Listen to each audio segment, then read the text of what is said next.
Donc dans la vidéo précédente, JavaScript 80, je m'étais arrêté ici. Donc là j'ai le produit 6, on voit que j'ai deux options. Donc je vais rajouter donc différentes options dans le fichier Data API. L'objectif ça va être de passer de ça à ça. Donc ici on voit que j'ai toujours mon produit 6, sauf que là j'ai accès à beaucoup plus d'options et on voit que ça fonctionne très bien. Donc on va voir ça dans cette vidéo là. Donc là je suis sur mon produit sélection. Donc mon problème il va se situer ici là. Et donc j'ai trouvé une solution. Mais pour mettre en place cette solution, je suis obligé de mettre mes options dans un tableau. Car on peut le voir dans mon fichier Data API. Mes options là, elles sont placées comme ça. Donc c'est pas bon du tout. J'aurais dû créer une key option avec à l'intérieur un tableau dans lequel il y aurait les différentes options. Donc là, comme je l'ai dit, ce fichier-là, c'est moi qui l'ai créé, ça vient pas d'un serveur, mais j'ai regardé, j'ai fait d'autres recherches sur Internet.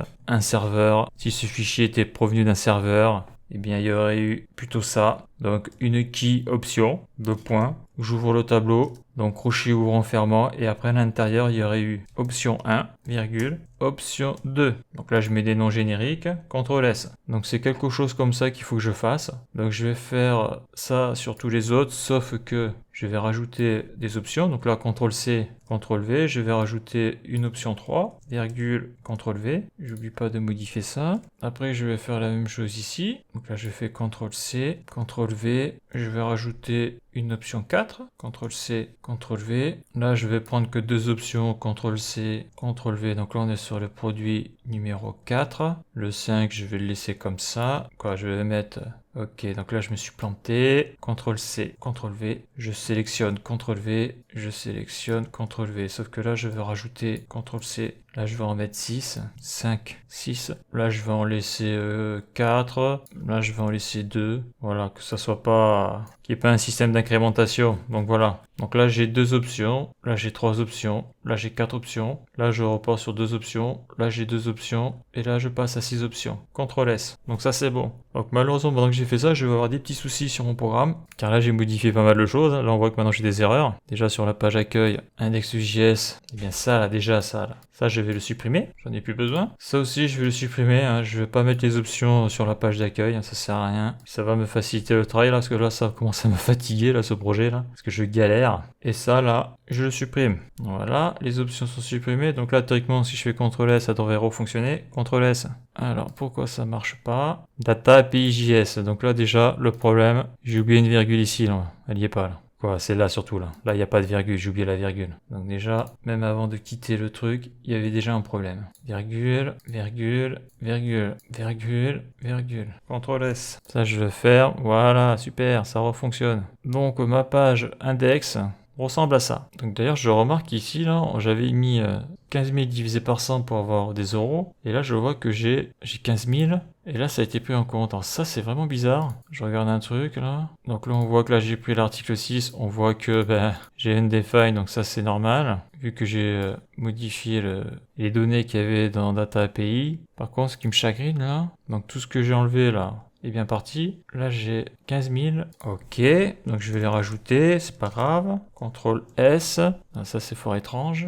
Donc là, maintenant, on voit que j'ai les prix en euros. Et je vais rajouter euros. Alors, je regarde si je me suis pas planté de fichier quand même. Non, c'est bien ça. On avait terminé par récupération des valeurs du formulaire. Je confirme. Donc là, si je fais commander l'article, ajouter panier, donc je confirme, j'ai bien les données de mon formulaire, sauf que là j'ai undefined. Donc là, j'ai l'option produit optique 1, ça c'est bidon. Je contrôle un truc, vite fait là, que je me plante pas de fichier. Non, c'est bon. Ok, non, c'est ça. C'est bien ça. Donc ça, c'est la récupération des valeurs lorsque j'ajoute les produits au panier. Donc ça fonctionne. Ok, donc je continue. Donc là, j'ai modifié donc la data API. Après, donc j'ai bien supprimé les lignes qui allaient pas au niveau donc de l'index.js. Donc là, au niveau du JavaScript, c'est bon. Donc après, il reste ici à faire. Voilà, parce que ça, maintenant, ça, c'est faux, ça. Alors, pour trouver la solution, il m'a fallu une bonne heure, même si dans la vidéo, ça va être beaucoup plus fluide et beaucoup moins long. Mais là, j'ai vraiment galéré, là. J'ai galéré parce que là, le problème, c'est que j'utilise les littéraux de gabarit, donc c'est super, hein. Sauf que ça, là, c'est pas bon. Il va falloir que j'utilise une boucle for pour générer donc le code HTML, donc pour afficher 1, 2, 3, 4, 5 ou 6 options, quoi. Donc ça, il va falloir que je le supprime. CTRL S.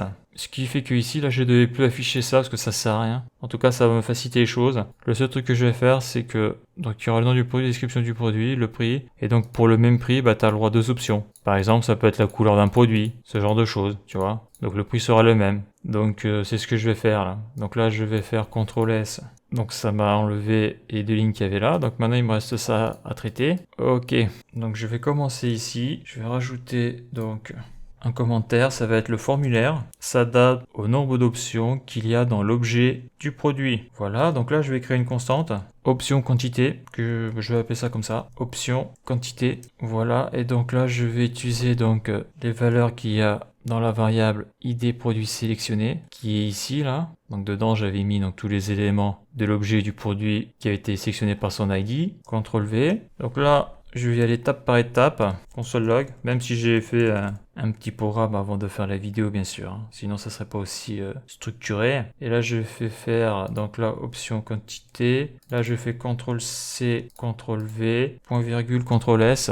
Et là on voit que alors là j'ai un gros bordel sur les console log, il faut que je fasse le ménage. D'ailleurs il me semblait l'avoir viré, c'est marrant mais il me semblait l'avoir enlevé dans la vidéo précédente, trop bizarre. Donc ça je le supprime, ça je le supprime, ça je le garde, ça je le supprime, ça je le supprime, ça je le garde, CTRL S. Donc j'ai supprimé tous les console log, donc option quantité, on a ça, donc moi ce qu'il faut que je sélectionne dans l'objet c'est juste la key option, et dans cette key j'ai un tableau avec les values, avec l'index 0, 1, 2, 3, 4, 5, index 0, value, option 1. Donc là, il y a 2 méthodes, hein. La méthode avec le point, donc la key option, CTRL S, et là la magie opère, j'ai 0, 1, 2, 3, 4, 5, donc les index avec les options. Donc après il y a aussi l'autre méthode, là, je vais la montrer vite fait, ça me fait réviser aussi. Là je mets des crochets, double cote, je choisis option, CTRL S. Donc cette notation elle est obligatoire lorsque l'on veut mettre, on va le voir après dans la boucle for, lorsque l'on veut mettre, lorsque l'on veut faire une itération, donc lorsque l'on veut mettre le I ou le J, ça on le verra après. Donc là je vais revenir sur la notation classique, celle-là, CTRL S, elle est plus rapide, hein. Voilà. Donc là on a sélectionné le tableau avec ses valeurs, super. Donc maintenant il va falloir faire la boucle for. Donc la boucle for pour afficher toutes les options du produit. Voilà, donc qu'il y ait une option, 2 options ou 6 options voire plus, eh bien il faut les prendre tout en compte. Donc ça va ressembler un petit peu à ce que j'ai fait là sur index.js. Là j'avais fait 2 boucles for, sauf que là après en dessous j'avais utilisé une autre boucle, la boucle for each, quoi, la méthode for each. Mais là j'ai utilisé la boucle for pour récupérer donc l'index et surtout là le length pour connaître le nombre d'éléments qu'il y a dans la key option. C'est grâce à ça qu'on va pouvoir donc afficher soit 1, 2, 3, 6 options dans le HTML6. C'est parce que on peut connaître le nombre d'éléments. Donc là on voit qu'il y a 6 éléments là dans l'objet 6, dans le produit 6. Ok, la boucle for pour afficher toutes les options du produit. Donc je commence. Donc for, j'ouvre la parenthèse. Là je vais déclarer la variable parce qu'à chaque fois j'oublie, après ça marche pas. Et là je vais utiliser la lettre J au lieu de la lettre I, parce que la lettre I, je l'ai déjà utilisée. À noter que j'avais essayé d'utiliser les modules pour séparer mes fichiers JavaScript justement pour pas avoir de problème de variable. C'est-à-dire que si j'utilise 2 fois la même variable, je peux avoir des gros soucis. Donc les modules, si on utilise import, export, tout ça. Bon, j'ai essayé, ça n'a jamais marché. J'ai toujours des erreurs et des erreurs que je ne comprends pas pour le moment. Donc j'ai laissé tomber. Donc voilà, c'est pour ça que je vais mettre des noms de variables différents. Comme ça, il n'y a pas d'embrouille. Donc là, je vais utiliser le J strictement inférieur à, eh bien, j'ai besoin de savoir le nombre d'éléments. Donc là, je vais utiliser option quantité car dedans, j'ai tout ça. CTRL V et après, je vais utiliser la méthode, quoi, la propriété length qui va me donner donc le nombre d'éléments. Donc ici, c'est 6. Et après, à chaque tour de boucle, je vais faire une itération I++. Donc ça, c'est le classique. Donc j'ouvre les accolades pour les instructions. Ça, c'est bon. Donc là, jusqu'ici, tout va bien. Donc après, il va falloir que je fasse le code HTML là. Il va falloir que j'ajoute le code HTML comme j'ai fait ici, comme j'ai fait là. Ça va être la même structure à peu près. Sauf que là, je vais l'appeler structure produit. Là, je vais l'appeler structure option. Donc bien sûr, il ne faut pas que j'oublie de déclarer la variable. Sinon, ça ne marchera pas. Là, je fais les backticks. Donc après, soit je mets ici, là, je mets plus égal, ou soit je mets structure option, CTRL C, structure option, plus, et tout le code qu'il va y avoir dans les backticks. Bon, l'intérêt d'une écriture comme ça, c'est quand tu es débutant, tu vois clairement ce que tu es en train de faire là. C'est-à-dire qu'à chaque tour de boucle, tu vas réinjecter le code HTML. Ça va s'additionner. Quoi, ça va s'additionner? Ça va s'ajouter. Alors que si tu mets pas ça, tu vas afficher que l'option 6. Alors que là, je vais afficher toutes les options grâce à cette méthode-là. Donc là, comme j'avais fait la notation plus égale ici, je vais laisser la notation comme ça ici. Donc après, au niveau du code, donc ça va dégager ça. Parce que là, actuellement, là, j'ai undefined. J'ai undefined, pourquoi? Parce que le code HTML est ici. Et bien sûr, ID produit sélectionné .option n'existe plus. Donc je vais faire CTRL X, tout ça dégage. Je vais le mettre ici, CTRL V, CTRL S, CTRL Alt F. Ah, il veut pas, hein. Donc moi, ce que je veux, c'est ça, là. Donc bien sûr, ça dégage. Ça, je supprime. Et ça, je supprime. Donc maintenant, au niveau de l'option value, eh bien, je vais mettre ici, là, je fais CTRL C, CTRL V. Là, je vais mettre la variable J. D'ailleurs, j'ai pas dit, d'ailleurs, je l'ai dit, mais je l'ai pas fait, je vais le faire maintenant. Il faut que je déclare la variable. CTRL C, je vais faire un let parce que je vais donc réécrire dans cette variable-là, égal, et je vais mettre un tableau vide dedans. Voilà, point virgule, CTRL S, c'est bon. Ça, c'est bon. Donc après, ici, qu'est-ce que je mets? Eh bien, je vais mettre option quantité, CTRL C, CTRL V, et là, je vais utiliser la notation par crochet, et je vais y mettre l'index J. Voilà. Donc là, j'ai ma boucle for, on est bon. Je fais CTRL S, ça fait quoi? Donc déjà, ici, là, on voit qu'il n'y a plus rien, c'est normal. Par contre, là, je voudrais afficher ce que je viens de faire, là. Donc, ce console log là, je le prends CTRL X, car c'est bon, ça a été validé. Si je me mets ici, là, CTRL V, et si je mets structure option, CTRL C, je sélectionne CTRL V, CTRL S. Donc, on voit clairement que ça m'a affiché option value. Donc là, j'ai l'index 0. Donc, le J a été remplacé par la valeur de l'index. Et là, cette valeur-là, c'est le J qui a été remplacé par 1. Et là, donc, c'est la value du tableau. Donc, value index 1, option 2, index 2, option 3, etc.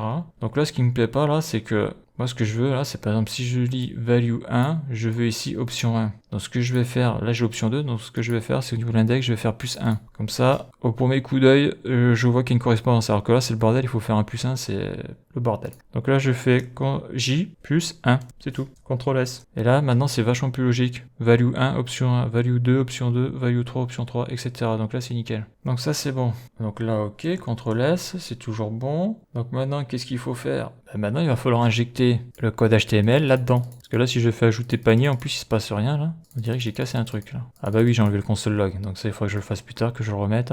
Voilà. Donc ce console log-là, maintenant que je sais que ça fonctionne, je vais le virer. Donc là, j'avais injecté le HTML dans la page web du produit. Donc ça, c'est bon. Maintenant, ce que je vais faire, donc là, je vais CTRL C, CTRL V. Donc là, je vais faire injection HTML dans la page produit pour le choix des options dans le formulaire. Voilà. Là, au moins, c'est clair comme de l'eau de roche. Donc là, il faut que je fasse ma déclaration de variable. Donc je vais appeler ça position et je vais appeler ça élément 3. Je sais pas comment l'appeler. Donc après, ça va être un document.query selector. Donc ça, c'est comme d'habitude. Et là, je vais sélectionner l'id, point virgule. Donc là, c'est pas compliqué. Moi, je veux le mettre ici, mon code HTML, dans le select. Donc dans le select, il y a un name, option produit et un ID. Donc le plus simple, c'est l'ID avec le query selector, pas de prise de tête. Donc là, je mets le H, le dièse, le hashtag, CTRL V, CTRL S. Donc là, hyper important avant d'aller plus loin, c'est de contrôler que ça a bien été pris. C'est-à-dire, j'ai pas envie de voir un nul, comme ça m'arrive assez souvent. Donc là, on voit que le select a été pris. Nickel. Donc maintenant, il me reste plus qu'à utiliser la méthode inner.html pour injecter le HTML. Donc là, je fais CTRL C, CTRL V, .inner HTML égale, et là j'injecte ce que j'ai mis dans cette variable là, structure option, CTRL C, CTRL V, point virgule, CTRL S. Donc le verdict, est-ce que c'est bon? Le verdict, on voit qu'il y a un peu de vie là. Donc là on voit que ça s'affiche vers le haut parce que ici c'est trop haut là. Et là on voit, super, ça marche. Donc je vais changer d'objet, je vais prendre produit photo 2, et là on voit que j'ai que 3 options. Donc maintenant il faut que j'ajoute tout ça au panier. Donc on voit que sur le console log ça affiche rien car j'ai viré le console log. Je veux dire dans la console ça n'affiche rien car il me manque le console log du panier. Donc le petit panier il est ici. Là le console log je fais ça. Donc ça je sais plus ce que c'est, je le supprime. CTRL S, je me mets en grand écran, je zoome un peu. Donc si j'ajoute au panier, qu'est-ce que j'ai là? Donc j'ai bien produit 2. Ici j'ai produit 2, ID 2, et j'ai sélectionné l'option 1. Je vais sélectionner l'option 3 pour voir si ça fonctionne. J'ai produit 2, ID 2, j'ai option produit 1. Donc là il y a un problème dans mon code. Et oui, j'ai pas modifié. Ok. Faut que je modifie ça, ça marchera mieux. Bah oui, ça là. Ça, option produit, choix formulaire. Donc ça, c'est mort ça. Et dans choix formulaire, j'avais mis ID form value. Donc c'est ça qui est mort. D'ailleurs, là, attends, là, il y a trop de console log là. Je vais supprimer tout ça là. Parce que ça, on l'avait vu, ça marchait bien. Ok. Donc ça, c'est bidon ça. Ça, il faut que je le vire. Que non, c'est pas bidon parce que ID form.value. Donc c'est la constante choix formulaire. Ok. Et ID form value, c'est ici. Et c'est option produit. Option produit, donc là j'ai mis un ID. Si je monte, j'ai bien option produit. Je me suis pas planté sur les S. Ouais, c'est ça. Bah non, ça doit marcher là. Donc là il y a une erreur. Faut que je la cherche. Car mon option 2 n'est pas prise en compte. Donc d'ailleurs je vais faire un console log de ça. CTRL C, CTRL V, CTRL S. Ok. Et là je fais option 2, ajouter panier. Et là il me dit non produit 2, ID 2. Pourquoi je vois pas mon console log là? Ok, non, en plus je me plante là complètement là. CTRL V, CTRL S, j'ajoute au panier. Donc ça c'est mon console log là, ici. Donc ça affiche, ça sélectionne bien ça, donc ça c'est bon. Donc après je fais CTRL X et là je vais le mettre ici le console log, choix formulaire, CTRL C, CTRL V, CTRL S, j'ajoute un produit et là il me marque 1 alors j'ai sélectionné 2. Ok, donc là de ce que je vois là, c'est bizarre, c'est que j'ai l'impression que je me suis planté de fichier là pour faire la vidéo. Bon, c'est pas grave, il y a tout qui marche sauf ça, donc je vais faire les modifs. Donc ça je vais le prendre, je vais le changer de place, je vais le mettre ici, ça je le supprime, CTRL S. Donc là j'ai passé mon code d'ici à là, et là qu'est-ce que ça fait? Ouais. Ça bien sûr il fallait le mettre, c'était à l'extérieur du Add Event Listener, il fallait le mettre dans le Add Event Listener. Souvent je me fais avoir, mais ça j'avais fait dans la vidéo précédente, là j'ai eu un petit bug là. Donc là si je fais l'option 2, ajouter panier, et là on voit que j'ai le produit 2. Eh ben, ça a été compliqué. Hein. Ok, je vais changer de produit, je vais prendre photo 6, produit 6. Donc là ça marche, j'ai bien le produit, l'option du produit 1. Là je vais prendre l'option 6, ajouter panier. On voit que ça fonctionne. Hein. Voyons, je vais mettre 4, option 4. Donc on a bien le produit 6, l'ID 6, le produit 4. Ok, allez je vais en faire un autre pour la route. Donc je vais prendre produit 3. J'ajoute une option, ça marche. L'option 4, ça marche. Ouais, bon, ok, donc ça tout marche. J'ai bien le prix, ok. Donc là je vais rajouter des corrections que j'avais mis dans les vidéos précédentes et qui ne sont pas dans ce fichier-là, car je me suis planté de fichier quand je l'ai ouvert ce matin. Pour faire la vidéo, là j'avais écrit ajouter l'article au panier, ajouter l'article au panier. Donc le bouton ID envoyé, ça c'était donc au niveau du ID là. J'avais mis BTN envoyé. Le type c'est pas envoyé, c'est une erreur, c'est submit. Ça c'est bon. Au niveau du name, je l'avais changé, j'avais mis BTN envoyé, CTRL S. Donc après, il faut pas que j'oublie de modifier en bas parce que c'est dangereux lorsque l'on fait ça là. Voilà, c'était ici, CTRL V, avec CTRL Z. Voilà. Là j'avais mis sélection du bouton ajouter l'article au panier, ça c'est bon. Là je vais mettre ça comme ça pour que ce soit plus clair. De l'utilisateur. Donc là j'ai fait mettre le choix de l'utilisateur dans une variable, ça c'est bon. Donc ok, j'ai fait les petites modifs, donc il faut que je contrôle, voir si ça marche quand même ce que j'ai fait. Commander l'article, donc j'ai pris le produit 4, j'ajoute au panier, donc j'ai bien, ok, ça c'est bon. Je prends l'option 2, c'est bon. Je change d'article, allez, je vais prendre le 6. Option 5, produit 6, option 5, c'est bon, donc tout est bon. Donc voilà, donc là j'ai fini mes modifs, je suis prêt pour faire la prochaine vidéo. Donc tout est fonctionnel là, et donc la suite dans la prochaine vidéo.